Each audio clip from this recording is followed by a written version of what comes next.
Chubby, welcome to the podcast. Why, thank you very much. Thanks for coming on. So, starting off, what is the name of this thing? If you have any ideas, I'm definitely open because my list is up to 50 names now, and I have nothing. Well, look at you, not being able to make a decision.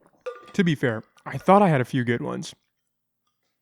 And then I'd tell you about them, or I'd tell mom about them, or dad, and one person likes it, and then the other two don't. So basically, it's your guys' fault, but I think it'll happen. So, what I'm hearing is you don't have a winner yet. None. I don't have the one where it's like you hear it and you're like, yeah, that's the one. I've got a few where it's like the Flores Files. I do like that one, but it's not like, oh man, I love it. You know what I mean? See, now it's kind of weird because you invited me to do this thing with you and you can't even properly welcome me, which is like tacky. Well, nobody would have known that I didn't have a name for it yet, but you said it, so now it's out there. Well, I was sort of waiting for this, like, hey, welcome to this podcast. So happy to have you, Sarah. I will have that. I'm going to include it after. Or not after, but like I'm going to record it later, like when I can make it super quiet, and then I'll intro you. You'll have a nice little intro. Probably not so nice now because you're fat, but it was going to be super nice. I was going to be like, oh my God, here's my next guest is somebody that I not only admire and look up to. She's been a role model in my life, but now it's going to be like, oh yeah, my sister's coming on, guys. Sorry. It's quarantine. We don't really have that many great guest options, but it'll probably be okay. We'll just cut her off if it starts getting too boring. Wow. I'm just kidding. Careful, because I could totally tank this thing on purpose. I know, right? The first one and it goes down the drain. No one follows us. Okay, but to be honest, have you really thought about how if this starts taking off and everyone loves it, but they actually love me? I was just going to say that, right? You're the real star of the show. Right. And then what are you going to do? Sarah's got to come back because this kid cannot hold it down. Then I think you'd have to start a podcast. No, I think you'd have to start paying me to be on yours. I don't know how to edit or do any of this. Exactly. Well, okay, we'd have to be a team. I think we'd have to duke it out. Again, you're going to have to pay me. Love and affection, that counts, right? Ew, no thanks. Brotherly love? No. A great sibling? You haven't been that yet. Wow, you're fat. Okay, I do have something that I actually do want to talk about. Okay. I've been watching the news a lot, right, with mom and dad, especially at night and stuff. And the other day, I think it was just me. I don't know what mom and dad were doing, but I was watching the news, right? I think it was CNN or MSNBC or something. And it was like the first time that like I really noticed like they were like buffing up a story for people to see, right? And so it was a story about some document. I think it was from Johns Hopkins, or they said it was, right? And it said that, you know, projections with everything opening up, that coronavirus deaths were going to be like 3,000 a day of people dying. And they went on for like, I don't know, 5-10 minutes talking about that and saying how messed up it was that everybody's opening and all this stuff, and how, you know, who's going to sacrifice 3,000 lives to open back up? Like, why? And then for the last 10 seconds, for the last 10 seconds, they included this little blurb, like they just said a few words about it, that, oh yeah, this document hasn't been verified by Johns Hopkins. It hasn't been verified by any agency. Like it's got no verification. They just found it somewhere, I guess, and they just ran with it. And then after they include that little blurb, they went back to say, oh yeah, but still 3,000 deaths. Like that would be insane. Like we can't let that happen. It was like, what do you guys just did this whole story on 3,000 deaths a day. And then you're gonna be like, yeah, but it's probably not true. Like, we don't have anybody that backed this up, but we're just going to roll with it. See, so basically even the news is struggling during quarantine. Right? But I mean, how can you do that? Like, how can a news agency do that? Like, what is that? Where do you get your news from then? I think that's the hard thing about current times, is that where do you get your news and how true is it and where did it initially come from? I mean, yeah. If we want to start talking politics, I mean, we have a president who says one thing one day and then is recanting it or saying, oh, I was kidding the next day. Do you think that that's a new problem though? Or do you think that's something that's like always been around, but because of social media and because we have way more documentation of everything, that like, okay, now you can get stuck if you throw something out there? I think now you can get stuck a lot easier. Yeah. But I would like to hope that not everyone is as gullible, inconsistent mm-hmm. with what they're saying and the direction of things as maybe people are right now. Yeah. I've gotten really into Radio Lab. I was telling you about that podcast. I listened to a story they did about this book that they read on the radio. I think it was in like the 60s. It was like a War of the Worlds, or maybe it was the 20s or something. I'm going to butcher this. I can't really remember the whole gist of it, but they read this book, which is about aliens invading, right, on the radio, and reading it on the radio, and a ton of people tuned in and thought that like this was actually happening. Like the US was being invaded and lost their shit and like were running through the streets and stuff. And the news reported on it at the time the next day. And that's when the radio broadcasters were like, "Whoa, shit." Like we announced it at the beginning. Hey, this is a book we're going to read, but they read it like you would like a movie almost, you know? And come to find out, what Radiolab talked about, right? A new perspective on it was that people hadn't actually lost it. Like a few people thought it was real, but not as many as they made it seem when the news reported on it. And Radiolab talked about how like the news blew it out of proportion and built it up into this story and said all these things that weren't true to try to discredit radio. Like they saw that radio news was becoming big, right? And so they've been looking for a way to kind of put radio down and be like, no, you need to watch TV. Like you need to get your news from us. This is real news. And so they built up that story. And that's kind of what got me thinking about that, is like, maybe this has always been around. Like maybe they always try to sensationalize a story just to get people to tune in. Yeah, I feel like that's a crazy thought, but it could very well be likely like that. Mm-hmm. Which would be crazy, right? Which is crazy. It's where completely where crazy. do you get your news? Like, where do you go where you can be like, okay, like, what is happening? I don't want to bias view. I just want to know what's going on. Like, how do you find that? You know, it was interesting. I was talking to Mom the other day about the news since she's been watching it so much with quarantine. And she actually said that she really enjoys watching the news when she's in another country. So like when she's in Mexico and watching the news about the United States, she said that she feels like that's when she gets the most accurate news about what's happening here, because they're saying it. They don't care if it's a lot of people or not a lot of people or how to make it look, because they're just like, oh yeah, and the Americans are doing this. Yeah, it's like unbiased. Yeah. And I'm thinking like, maybe that would be good. Like start looking at some other country's news of us to figure out what the hell is happening. What's actually going on. I've heard that like the BBC is like good for that. Like I've heard that too. Yeah. Like if you tune into that, like you kind of get a better picture of like, okay, what's really going on, or like an outside perspective, you know? Yeah, that makes sense. Yeah. But I don't know. I haven't actually done that yet, but. Well, yeah. I mean, it's just all of our news is in your face. It's so easy that you're like, why am I going to go look somewhere else? Or it's on social media and then you're just bombarded with it. Well, yeah, but I feel like you can't trust that. Yeah. Do you think a lot of people do though? Yes. Like, do you think our generation is falling for it though too? Wow, I didn't really know you were going to ask such difficult questions. I'm not speaking on behalf of our generation, yes, I do feel like you we are are struggling. spokesperson for the millennials. You're the expert. That's how I'm going to intro you now. Wow. The millennial expert. She's come back to talk to me. I feel so honored. Like, let's get to the bottom of this. Yeah, it has nothing to do with the fact that we're quarantined in the same house. No, I don't think so. Jeez, I don't know.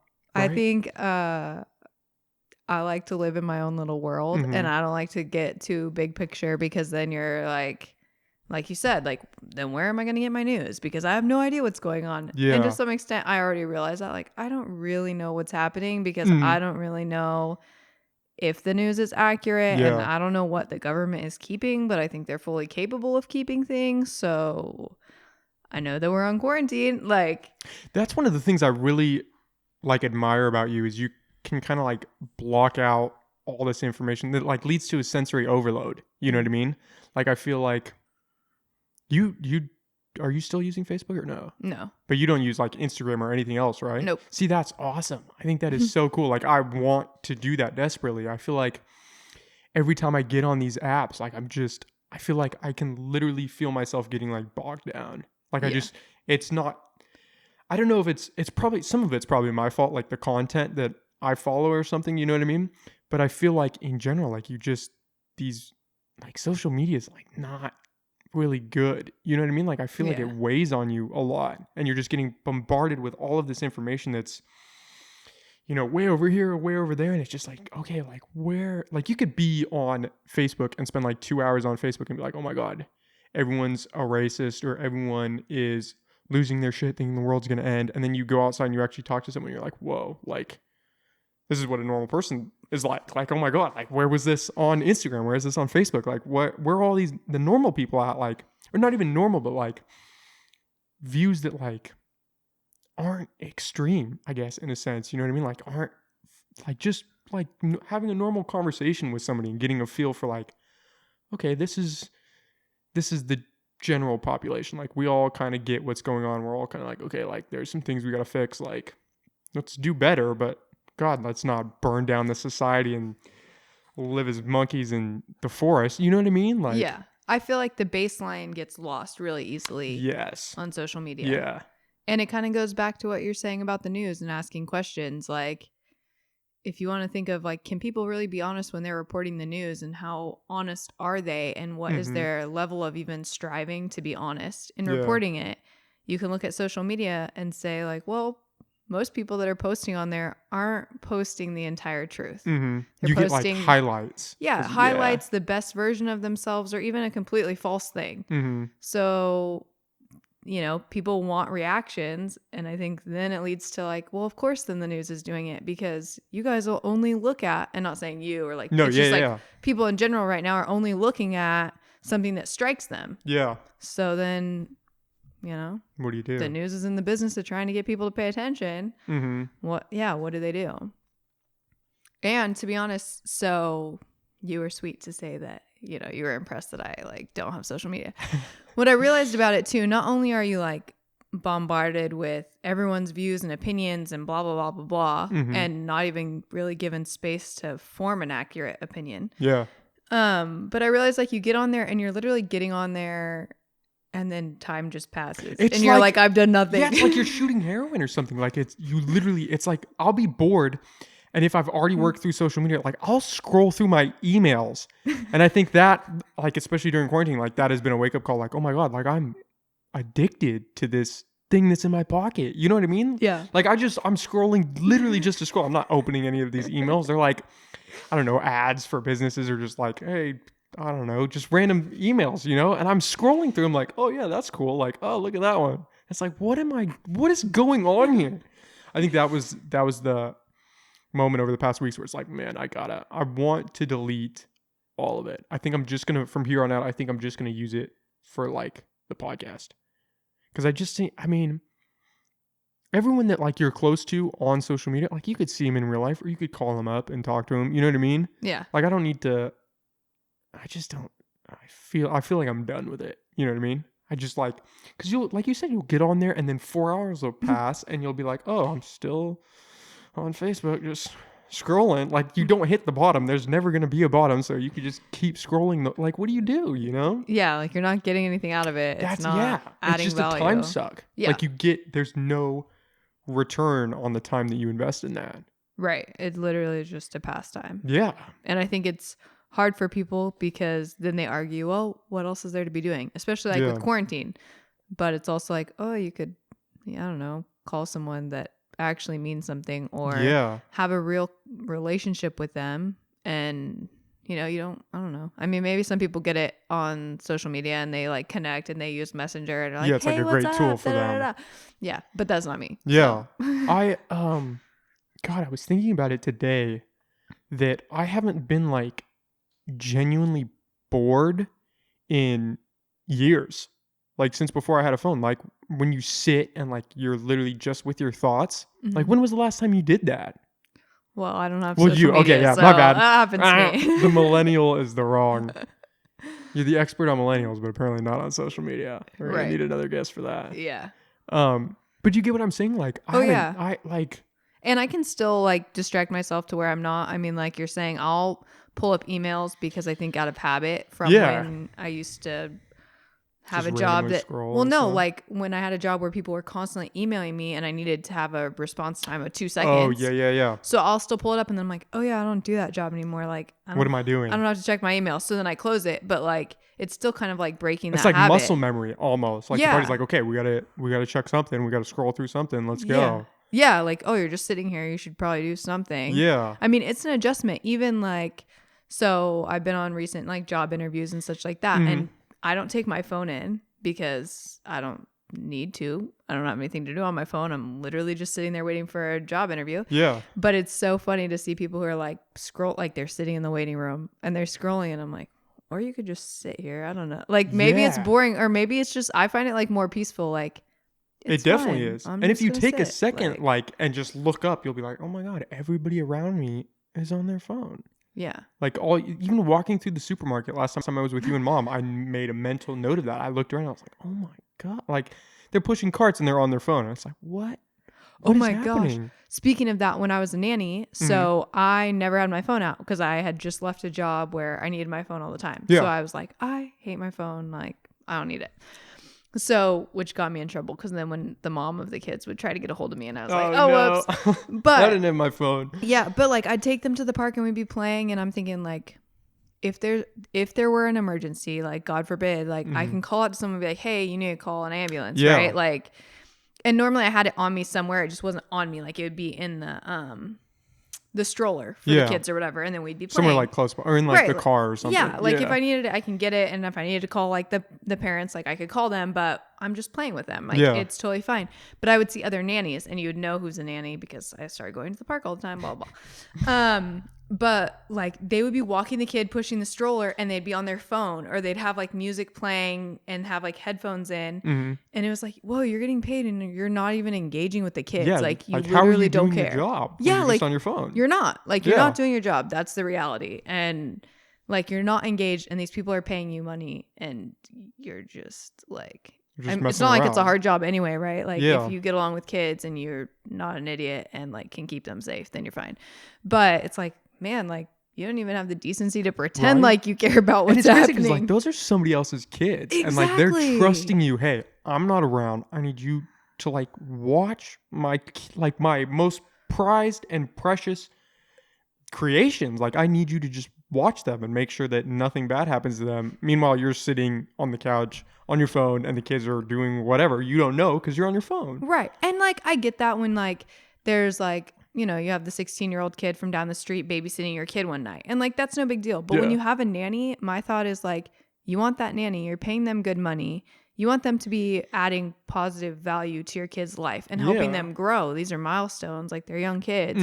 And you being on your phone is definitely not doing that. Yeah. So it's just crazy. Like, do you think that, I mean, parents must know that happens to some extent, right? I mean, if the kids are asleep and you're on your phone, but do you think that do you think if parents like, I don't know, followed their nannies or something or did something like that, like they would be like, oh my God, we need a new nanny? From what you've seen where you've been around nannies? Or do you think it's just like, that's just kind of what our society is molded into now? I don't know. With technology? Mean, so I had talked to the parent of the kids that I was working for. And I said, you know, did you see, like, I see all these people and they're just not even caring about what the kid's doing. And she was just saying like, yeah, I noticed that too. Like at the mommy and me groups. And when I take the kids to the park, there's so many parents that aren't engaged. Yeah. And I think that's just, I guess as individuals, we need to see if that's what we want. If that's what we want for the kids around us, whether they're ours or kids that we're working with, like, do you want to be that person that's disconnected? Because the kids in reality, like, can't connect with you then. Yeah. Like, and then that kind of, that must teach them that same level of disconnect, right? Well, I think we see that because... Well, kids today, like, can't even hold conversations. I think that's one of the reasons I want to do this is, like, I feel like the ability to speak to someone and not speak with the intent to respond, but with the intent to listen, I feel like that's getting lost. Yeah. You know what I mean? Yeah. And, yeah, I mean, right? Yeah, I think it's good. Like, conversation and... It's important. Yeah. Yeah. I think... It adds value. Yeah, it does. I think... Obviously, I've never been. Well, I wasn't a nanny, but I babysat when I was younger, you know. But I think like it wasn't like that. Like we'd hang out. I'd hang out with the kids, you know. Like we'd play video games or play tag or have Nerf wars and stuff. And I don't think I really got the disconnect. I think the biggest moment was when I was riding the motorcycle, because there was one time, I think it was the only time I rode it in Sac, and I rode it like around the block or something. And you know that stoplight that was right next to our house, like you pulled out and then hang a right and the gas station was there. It was only like a block away from our house. I pulled up alongside a car. It's a red light, and I just looked over, like I'm sitting back on my bike, looking around, and the lady next to me has a bong in her lap. She's taking hits. She's got FaceTime with a girl on her steering wheel, right? And she's signing to the person. So I don't know if she was deaf or the girl that was on the FaceTime was deaf. It was two girls. They're signing to each other. She's hitting the bong, driving, and I was like, that was the last time I drove in Sac on my bike. I was I don't want to die for this, because you're not paying attention and you're doing that. Like, that was extreme. Yeah. I mean, how do you do that? It's speechless, right? Like, what do you even say to that? And it's life altering, right? Like, nothing is worth it, right? And they say that, obviously, like, we all see the signs of like, oh, texting and it takes 1 second, you could save a life, don't answer the text, but you kind of like blow it out the other ear, right? You know what I mean? But then there's just like that whole other level of like, not only do you have your phone out, but you're doing something like that. I've seen people like things. When I used to commute in Sacramento, like people would be like having a bowl of cereal, they're holding it, using the spoon, or doing makeup in the rearview mirror, and I'm like, I know you aren't looking forward, and then like they got their phone. You're just like, what is happening? Like, you're gonna kill us both, right? That's the scary part. Is like, it's incredible. Yeah. I don't think that really sets in until, like, you know somebody who's been in a crash, or you know someone, you like heard of someone else that's close to you guys that was in a crash, like, until it hits home, you know. And then I think you're like, okay, like, I can't do this anymore. I think it changes your perspective a little bit. Which, if you think about it, is kind of disgusting. Like, that it takes in human nature to do it, right? Like, oh, I'm gonna keep texting until my buddy dies, and then maybe I'll wake up. Maybe I'll stop doing it. And even as bad as it is, like, okay, so then your friend dies. Like, how long do you really change the behavior? Yeah, do you go a month without texting and driving? Yeah. And then it's like, well, I can multitask. That's the excuse everybody loves to go to. Oh, I can multitask. I can do this. I'm still paying attention. Yeah. But are you, though? Yeah. I mean, it's crazy, right? Yeah. Have you, you are the only person I know that's worked a lot with like special needs kids. Are they as into technology? I mean, to some extent, right? They've got to be on iPads and playing around and stuff. Or are they more socially engaged and again, you're asking me to speak on behalf these of are just all like these thoughts. Groups of people. No, it's just like thoughts that I have, and I feel like this is my outlet to get them out right now. You know what I mean? Yeah. No, I'm trying to like run through. So it's not to put you on the spot. It's a little different because I am with the kids in a school setting. So yes, of course, now with technology in general, all the classrooms are using more technology. What their home life looks like, I don't know. I mean, I'm seeing that a little bit now working for the schools and being on quarantine, and who has iPads, and how comfortable the kids are when I see them on like Zoom. Like, oh, the kid clearly knows what's happening, and they're 4 and they're like know how to operate this phone. Or probably they're more like, than you do to some extent, right? Right. Like, so it just kind of depends. And I think that's more about family, just like it is with kids who aren't special needs. I think the kids with special needs that I've worked with are just like any other kids. Like, you pull up something and you show them like Baby Shark, they're still just excited. You know, they're excited. God, that song. Right? Like, so they're not any different. I mean, people think they are, and they obviously have different needs, and we need to be aware of that. But in terms of like them being more or less drawn to technology, I think it's the same as with other kids. They, you know, kids are busy and their minds are developing, and you show them something that's flashy and got colors, right, that's engaging with them. Like, of course they want to see it. And something that's moving around, like, that draws kids' attention anyway, right? Like, whether it's a person or on the TV or whatever. So, yeah, I think I would think it's the same. Yeah, I think it just depends on the family. And I think now more than ever, in my opinion, which limited lifespan, right? Is that it's really important as your like individuals or as a family unit to decide like how much you want that involved in your life. Do you think people are making that decision though? I feel like it's just like it's in most cases, I feel like it's just almost all consuming, right? But you have a choice. I mean, you do, but you can but say no screen time, or we don't do screen time at dinner, or we put our phones away mm-hmm. at 5, or we don't check our phones regarding, like, okay, my goal ish would be like, once, if I had a family right now, like, and then I'm done with work at 5 and I don't need my phone for work, then I would put it away, and then I can have it on, so if someone called, like a friend called and wanted to talk or needed me or something, like, I can hear it from the kitchen, but it's not with me. Like, I don't need it with me. I'm living with my family. If I want to see someone, I'll walk over to my phone, call them, and ask to, and I'm not someone who likes to talk on the phone, so it's not really a big deal. Like, I would just rather call and be like, hey, let's hang out. Like, let's go do something. I don't want to just go to dinner. Text you for 4 hours. Yeah, I'm not that person. Yeah, like, I get that. I don't enjoy that. So maybe I'm a little different, but I feel like, yeah, like, you have the choice. You can choose to say, like, we don't use phones after 8, or we do family night once a week that we don't do that, or my kids aren't going to use phones outside of school, even on quarantine. Like, and so it's going to be crazy. And I get, like, obviously I have no idea what that's like, because as a parent, I can't imagine how exhausting it is to have your kids, especially now, like, you're in the house all the time. And so much stuff, like, so that's going to completely change it. And maybe that will make us even more dependent on technology, which is going to be unfortunate in my opinion. But, I think when life is more normal, you make that decision of how much you want those around you. I mean, and you make the decision to some extent about how much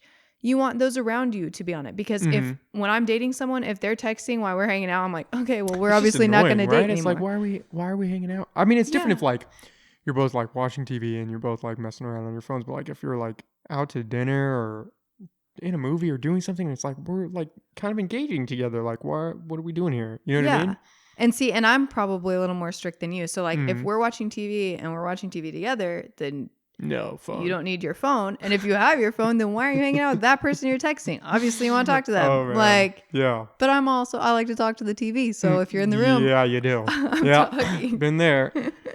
What do you think normal looks like after this? You said, like, oh, when things get normal. Like, I've been trying to picture, life after quarantine, and I'm not really sure what that looks like. Yeah, I don't think any of us know. Right? I mean, technology was already so big, and now we're doing everything online. Right. Like, I was talking to Dad, and I was like, do you think that, like, all the office jobs and stuff that weren't online before, obviously, but are online now, like, do you think they're realizing, hey, we can save overhead, we can save money if we just have these people work from home? Like, do you think those jobs are gonna come back, or it's like, why? Like, if you're just doing clerical work or, I don't know, just office work, like, why can't you do that from home? Well, some of it, I guess it depends how much the office is online, because if you have physical files that you deal with, well, then that job needs to go back as soon as it can, because they need to actually file paperwork. But if everything's being stored online and more places are doing that, then more people could start working from home. Or maybe like a work week where you go. Somebody was telling me the other day that their job is thinking about just having it twice a week you go in.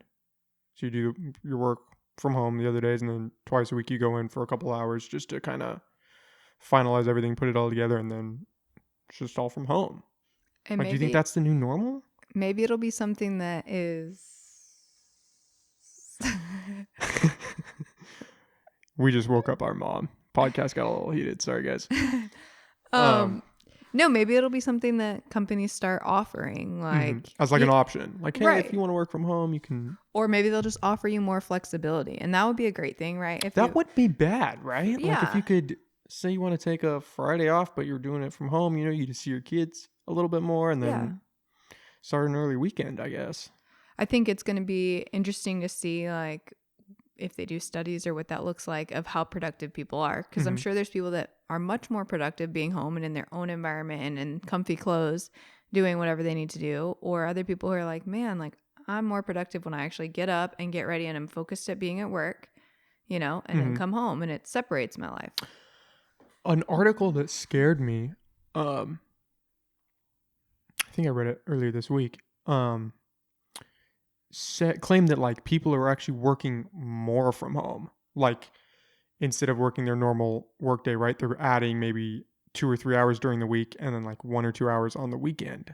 Like, that's kind of scary a little bit, right? Because what if that becomes normal? And so instead of just your 8-hour workday, now you're working like every day, But right? Or is that was that in relation to COVID? Because it could be a lot of people trying I think to. it was definitely in relation to COVID since everybody's home. Like it was Right. just saying, oh, people are. I think it's because people were bored. Would Well, have been my guess. Is like, oh, I right. might as well work if I'm just sitting at home. Like, let me Or get if caught you up or figure something. like stuff is probably taking a little bit longer, maybe not so much right now, but especially in the beginning because they're still getting used to like, how do I operate this Zoom meeting and how do I share and like, how do I put my files where they need to go? Right. And then it takes them longer to organize. Yeah. But once you're used to being online, then I think it would be faster. And then you wouldn't have to.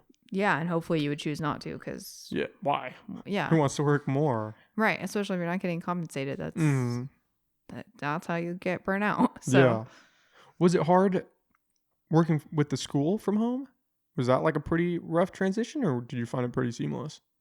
For me, it was pretty seamless, but I know that it's been hard on the teachers a lot because their expectations have completely changed. Yeah, and I bet. Especially working with like kids on the spectrum, the autism spectrum, you're trying to figure out, how do we engage them and provide services to them remotely where they can't be outside? And that's a huge thing, like getting them to expend some energy. And so teaching like self-regulation and how do we teach that through the computer? So it's like a little different. And I know some of our teachers weren't really up on like all these new things, like Zoom and right. stuff. So then it maybe took them a little longer to learn, and so that was kind of overwhelming. But for me, I've worked remotely or used a lot of like Google Drive and documents like that, and so I didn't have too much of a problem, thankfully. Yeah, I'd imagine it's got to be. I mean, obviously, it's got to be tough on the teachers.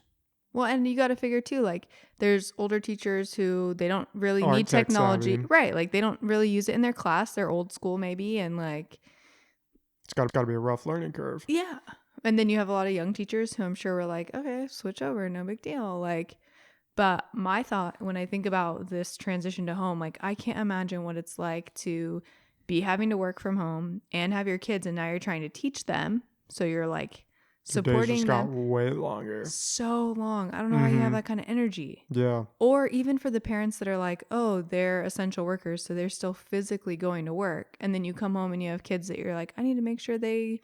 Yeah. What do you do if your kids are young and you've got to go to work? Like, do you just leave them at home? I mean, what happens there? Because I can't imagine I can't imagine daycares are open right now, are they? I don't know. Like, how does that work? And I guess you hope that you have family. I mean, you have someone that can watch them. Right? But every day that's got to get tiring for them too.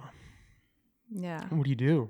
I mean, you don't have any options. Yeah, that's the thing, right? Like, and if your kids are in, it's one thing if your kids are older and they can, you tell them they need to be a little bit, right? Yeah. Or even like they know how to do school. You're not really helping them in high school. Like parents aren't really helping with homework.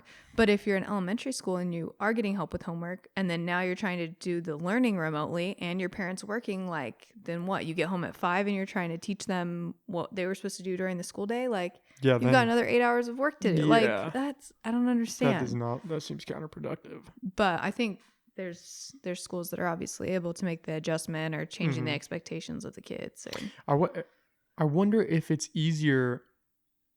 It's got to be easier to do that with high school kids, just because the curriculum. I mean, like in a sense of the curriculum, right? Yeah, I would think. Yeah, because they probably just have modules or something that they're just working through. And I'm thinking the kids can independently operate.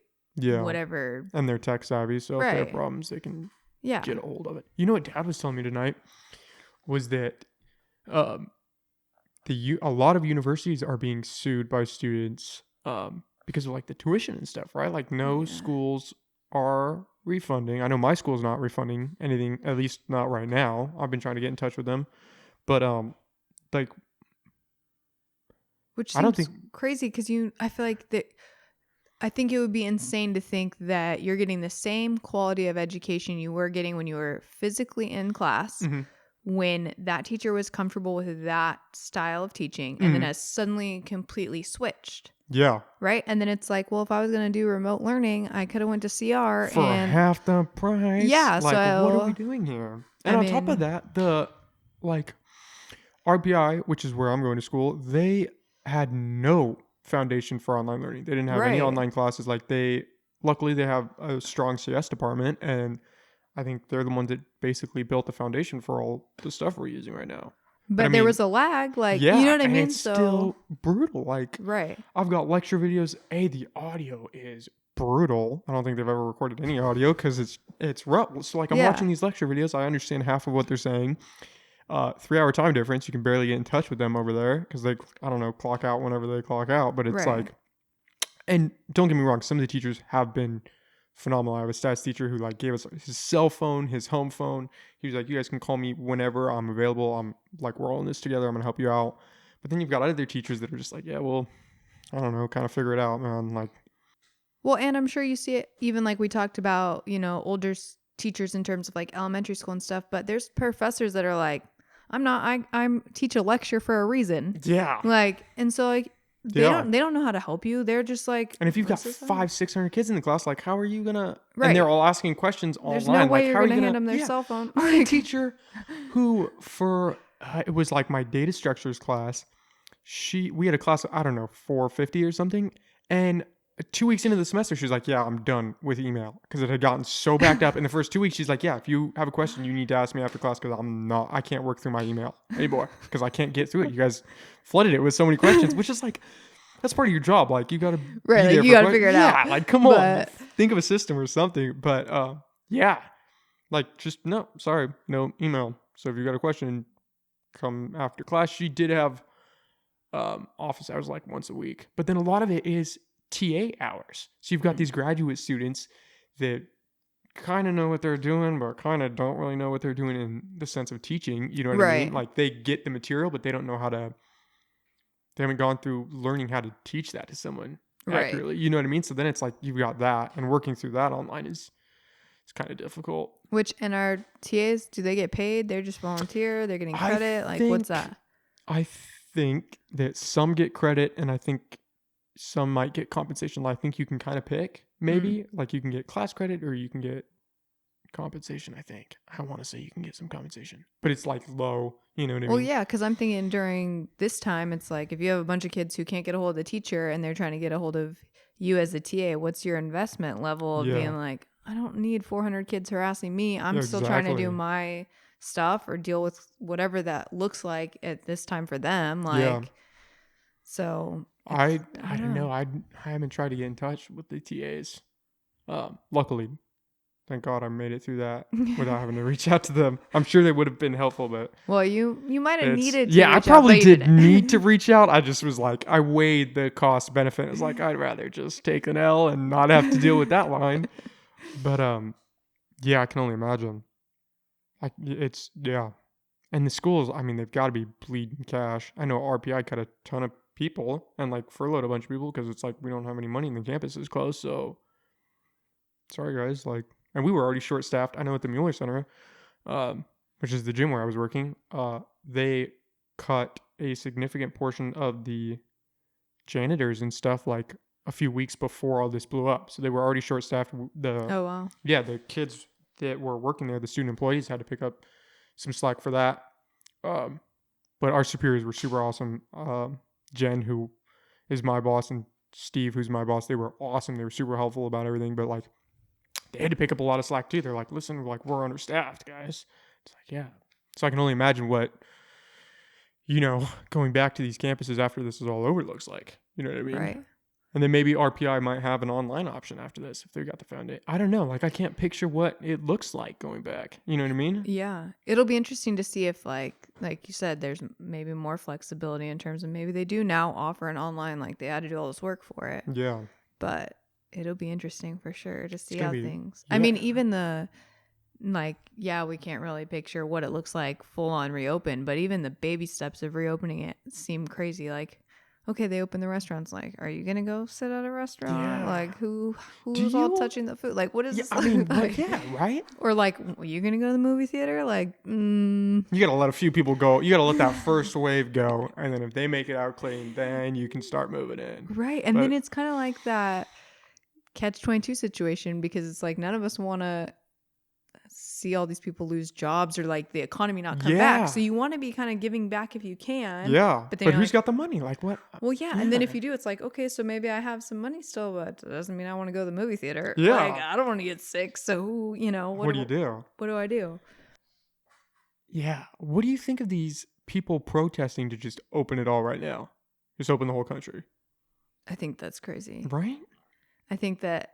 I mean, do they know something that we're missing? Or I was watching the news tonight and it said, it's talking about I think 80 or 100 people were out at Del Norte protesting. Right. Just open it up. But I think you and I are lucky to be on the side that we're on where you can't imagine, because can you imagine being a single dad who works and lost your job and all you're trying to do is have money so you can feed your kid? Then yeah, you're probably going to be protesting of like, hey, open this up. Yeah. Like, I need my job back because my kid doesn't have food and we're not going to have a place to live.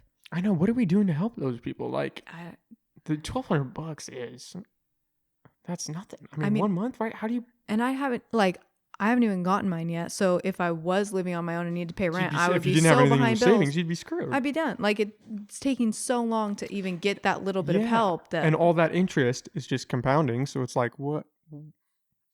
I mean, I wonder how many businesses are actually gonna open back up after this, right? Because I mean, if you've got these bills and they're accumulating, and I get that, like, I don't think they can evict you, right now, but I can't imagine they're just forgiving the rent, so that's gonna be compounded, or they're just gonna have that on the back end waiting for you. And it's like, what? I mean, well, and all the people that live paycheck to paycheck, great. So which is the majority of the country, right? Right. And if it's like, okay, I don't have to pay rent this month or whatever because we're in quarantine, but 6 months from now when I still don't have that backup rent, and I'm not working because nobody's going to my restaurant, so I can't make any money, or nobody's going to the movie theater that I work out, so I just got laid off, and all these jobs are cut.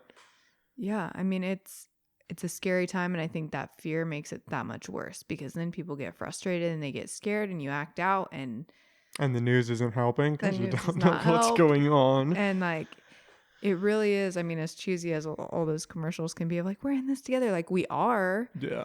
So I think it's important, more important than being like, hey, we're in it together, you're not alone, when it's like, well, you're not paying my bills. But yeah, right. But like, yeah, like we all need to just have grace for each other and be like, hey, okay, like, what can we do, or how can we make this easier? Or like, how they started putting the stuffed animals in the windows for the kids to see. That was cool. Great. That was like, cool. Go for a walk. You can see it. You're not spending any money. You're social distancing. You're not hurting anybody. Just, you're going for a walk. You're getting exercise. Your kids are having fun. Yeah. I mean, like that to me, things like that are cool. Yeah. That to me is more like, oh yeah, we're in it together. Like, you could do something that can improve someone's day. Or I love like the people that have sidewalk chalk out and are like, thank you for the essential workers. Yeah, or thank you for delivery drivers and stuff. Like, thank you for doing that. That's so cool. And I've only seen one here in town, but I know down in Sacramento, there's a lot of kids that are graduating, like high school seniors and stuff. Mm-hmm. And they have like their photo on the front lawn. And so you can kind of see all the graduates, and it says 2020 graduate from this high school or whatever. Cool. And that's cool, because then you can like help celebrate that for them, or just think about them or whatever. Like that kind of stuff I think is really neat. And that to me is like, oh valuable. Yeah, like we're all in this trying to get through it. Not the whole like, I wonder how, I really want to talk to somebody who's graduating right now just to get their perspective and be like, okay, like how are you feeling about like not being able to walk? Like, is that weighing on you, or like, are you taking it into perspective like, okay, like, yeah, I don't get to walk, but my family's not dying, not sick, like everyone's healthy, like I'm grateful for that. So like, or are you like, man, like, well, it'd be interesting to ask too, because with all the colleges, right, like you can't even get a hold of your school to ask them and you're a student about stuff. But then like them. But I mean, if you're applying to schools, like, are they accepting? What does that look like? Like, are all the acceptance letters delayed until people are back in the office? Are you gonna want to go to school in the fall? Or like, is that weighing on your mind? Are you thinking maybe I should just take a semester off? Like, what is And I think doing that, like, am I taking a semester online from the school I got into, or am I taking the semester off because they don't really have that great of an online program? Like, what does that look like? That would be interesting to ask. That's got to be hard. Yeah. Yeah, I can't imagine. Yeah, I don't know. I know RPI for their first year incoming students. I don't know what the admission process or what any of that looked like, but they held like, I don't think it was Zoom, it was like WebEx or something, some WebEx sessions that you could join. But still, then what? You're just talking to a person, you don't really get to see the campus. Right. You don't Like, get the feel of like, yeah. oh, it's And a if good you've never fit. been out there, you're just talking to a person, you're like, okay, well, I know they're trying to sell me on the campus and like the place, but I don't get to be out there and like see it and see what life on the campus looks like and what's the city, what it looks like, you know? Like, I don't get to experience the air. I don't get a real feeling of what I'm getting into, you know what I mean? Right. Can't imagine that's going to be easy. No, I think it's interesting how, reality is like we're all experiencing this COVID situation and the pandemic. But when you think about it, like in terms of, what each person is dealing with, I feel like there's so many people in different stages of life that this pandemic is impacting them in so many different ways. You know what I mean? Like, yeah, the kids that are considering going away to school, what does that look like? The people who were living paycheck to paycheck and no longer have a paycheck, the people who are still essential workers and maybe they don't have kids, so it's like life is pretty much normal, like other than no one's out or they're wearing masks. Like, it's really interesting to think about how different this experience is for so many of us. Yeah. You know what really kind of broke my heart and like really put everything into perspective, like a magnifying glass kind of on the situation? I watched this video of this little girl. She was probably like 6 or 8 or so. She was super young. And I think it was for a documentary or something, but she had this camera and she was talking into it, almost like a documentary kind of thing. And it started off with her in her house, and she's like, I'm showing off my house. Like, this is our living room. This is our kitchen. And all it is, her living room is incredibly small. It's concrete floor, 4 walls, and a ceiling. And then she goes into her living room. It's an even smaller space with 4 walls, no ceiling, just a blue tarp, like a tarp over it. And there's a kid sleeping in a little bedroom on a little tiny bed. And she's like, yeah, this is where me and all my siblings sleep. My brother's sleeping here right now. I don't want to wake him. And she walks out. And it was like a refugee camp that she was staying at, right? Oh, wow. And it must have been in some Middle Eastern country. And she's walking around her camp and she's like, she said, every day I go get water from the watering station with my cousin, and her cousin's got to be, I don't know, 3, like barely able to walk. So she holds her hands and they're walking, they're filling up buckets to take back because that's their only water. So they have to go to this watering station, and they stop at the bathroom, and she goes to the bathroom in a little like porta potty looking thing. And then it cuts to her washing her hands, and she's like, we don't have soap here, but we make sure to wash our hands really well because we don't want to get coronavirus. And this shit broke my heart. And it continues on. They get the water. They go back to her house, and her cousin shows up, and she's like, oh, my cousin brought us food. And it's just vegetables, right? And they had like a little fire, and they boiled the vegetables in water, and that's what they're eating. And I was just thinking, I was like, man, I mean, we're over here. People are complaining because they can't get haircuts, which I get. Like, jobs, like, you want the economy. I get it. But like, seeing that little girl, and that shit broke my heart. I was like, what? Like, we should be so thankful for everything that we have, and I'm sure so many people are. But it's just like, there's always someone who has it worse, man. And seeing that, it breaks your heart. Like, we get to go to sleep tonight in our beds. We have lights on. We've got lights on. We've got heat. We've got blankets. Like, we've got running water. We literally have drinkable water that we go to the bathroom in and flush it. Right? I mean, I don't have to walk 5 miles to go get a drink of water. I mean, it was insane. It was really insane. Yeah. And I was just thinking about that, and I was like, I think it opened my eyes a lot more to like just it put a magnifying glass on the situation and like what it could be. You know what I mean? Yeah. That's heartbreaking just hearing about it. I mean, I'm still listening. I was just making sure that was still recording. I saw the screen go off and I was like, oh no, we just lost all of it. But it's still recording. It's doing a good job in the background. Oh, the struggle of this first podcast. I know. Thank you for being on. Really, I really do. I'm having a lot of fun with this. Good. I am too. I'm excited for you. Yeah. It's good to see you so excited. And I think this will be, even if no one listens, like, that's not the point, is other people listening. Like, this is really for me. Like, I want to have these conversations. I felt like I was like getting closed off, especially with the social media thing. I felt like I was consuming all this negative content, and it was just like, like the bubble effect where if you're in a group of people and you all believe the same thing, it reinforces that. Like, I felt like I was just getting bombarded with all this information and I couldn't find out what was me and what was just out there and stuff. Right. And I feel like this is going to be a great tool to talk to people and, grow as a person. I mean, I know that sounds cheesy, but just like, and being able to process and and just have think like thoughts through and outlet. like bounce them off and be like, hey, what do you think about this? And you might be like, oh, that is insane. And I'm like, yeah, saying it out loud, it does kind of sound crazy. That is helpful. Yeah, just getting it out there and stuff, I think is good. I'm excited for you. Yeah. But God, I can't get that little girl out of my head. What was it for? I mean, I wish I would have known. I didn't. I was just scrolling. I think it was on Facebook, and I was just scrolling through some videos. It was when I was actually looking up videos to edit audio, and I just went down a wormhole. I was watching all these other videos, and then that one popped up, and it'd be interesting to see just what I've been thinking about. So I am fortunate enough to still be getting a paycheck and working remotely, and very thankful for that. And so I feel like, okay, I have money when other people don't. Like, how can I help, or who do I help, or like, how do I get money to the people who, don't have money for food this month and in our town? Like, how do I do that?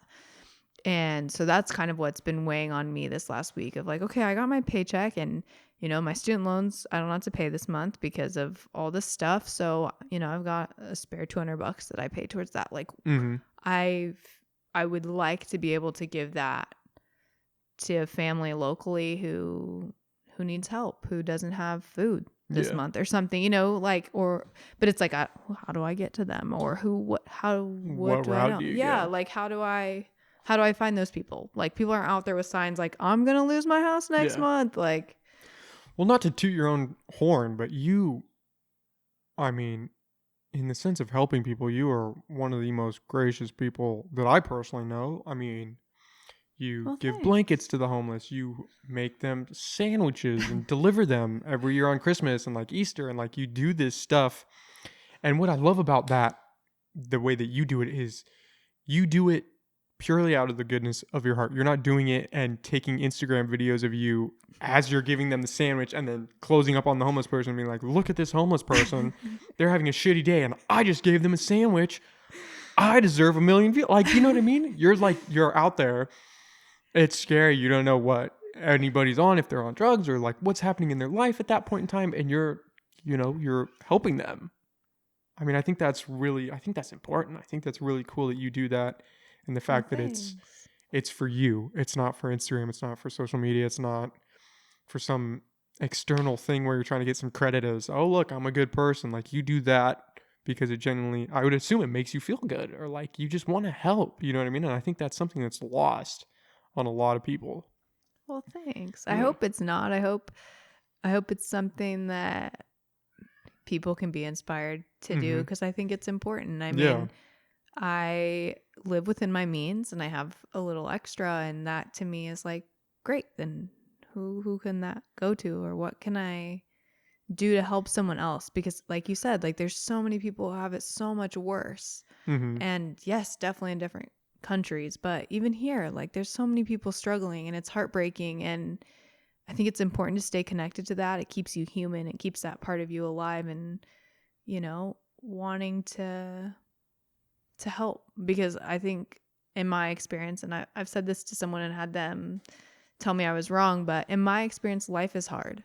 I think life is hard, and I think it's worth fighting for and worth continuing, but it's hard. And I think that's where the root of me wanting to help people in however I can, with whatever I can, comes from, because I just think life is so hard. And if I have extra bread at the house and can make you a sandwich, like, okay, why don't you have a sandwich? Like, I don't like, okay, I'm not, okay, I don't know. Like, it doesn't hurt. Like, like, I've got enough. Let me help. Yeah. So I don't know. I hope that other people will want to do that or find something within themselves. I don't know how you I mean, like you said, like I'm not on social media. I don't know how to inspire other people to do that, but well, hopefully a few people might hear this and maybe they'll be inspired to do something like that. Yeah, I think, like you said, like what is it?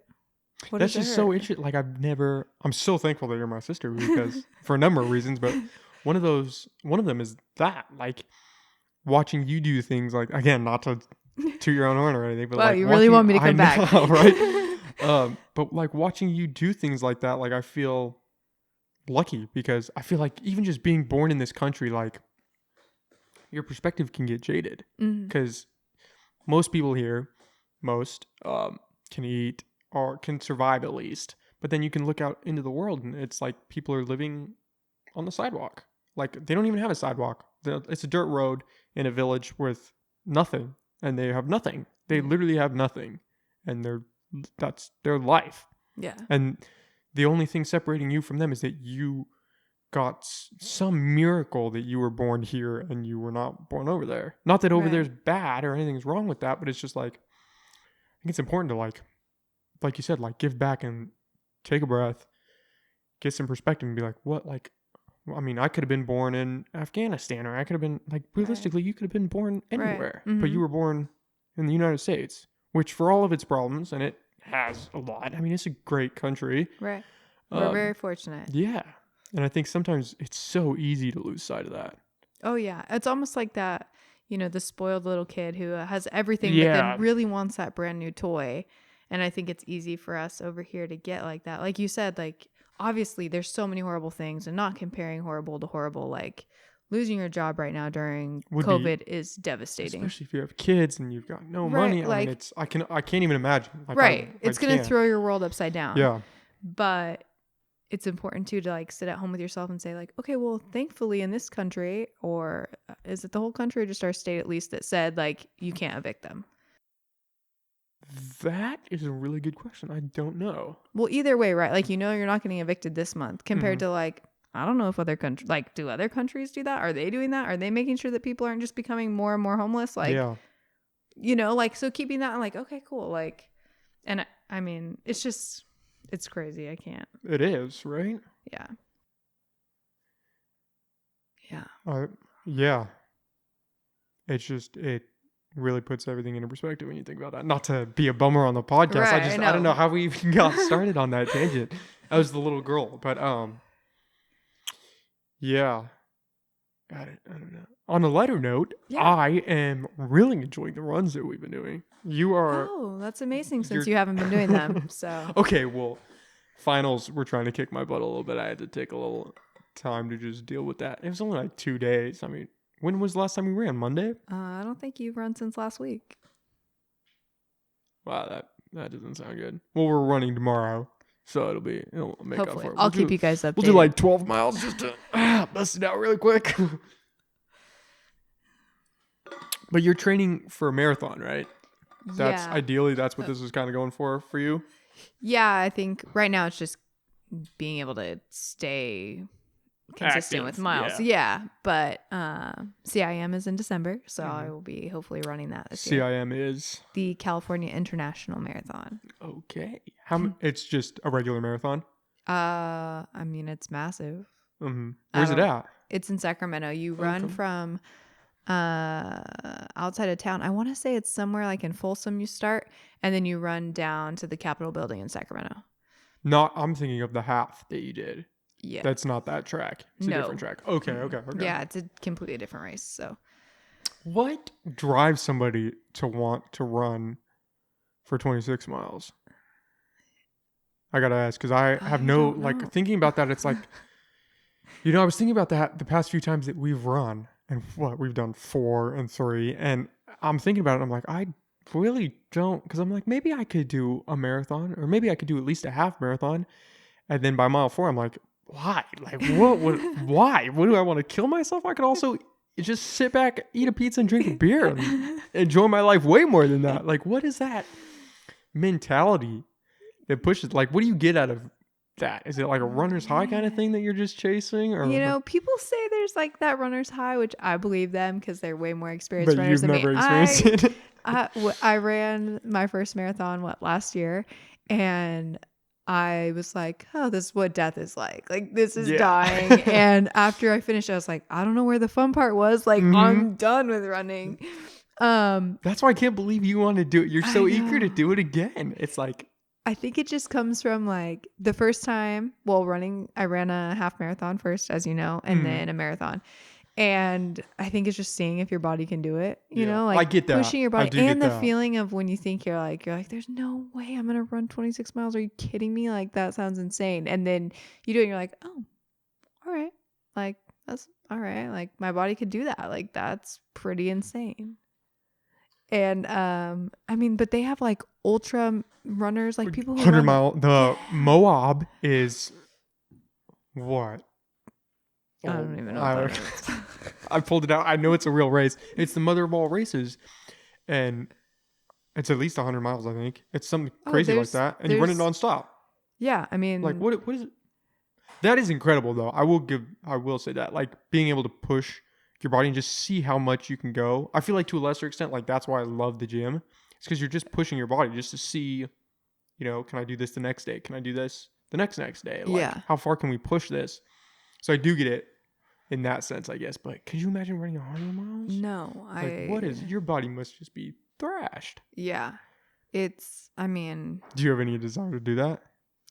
Get this scoop out right now. No. 2 years from now, 100 miles. Who knows? I think that I'm never going to do certain things, and then suddenly I'm quitting my job and training for a 100-mile run. I don't know. But no, as of right now, I do not have any interest in that. We're going to just start with the regular marathon, and then we'll wait and see. And see how that goes. And then try to convince everyone I know to run marathons with me so they're less boring when I'm just out there running, and then go I don't know about you, though. I almost...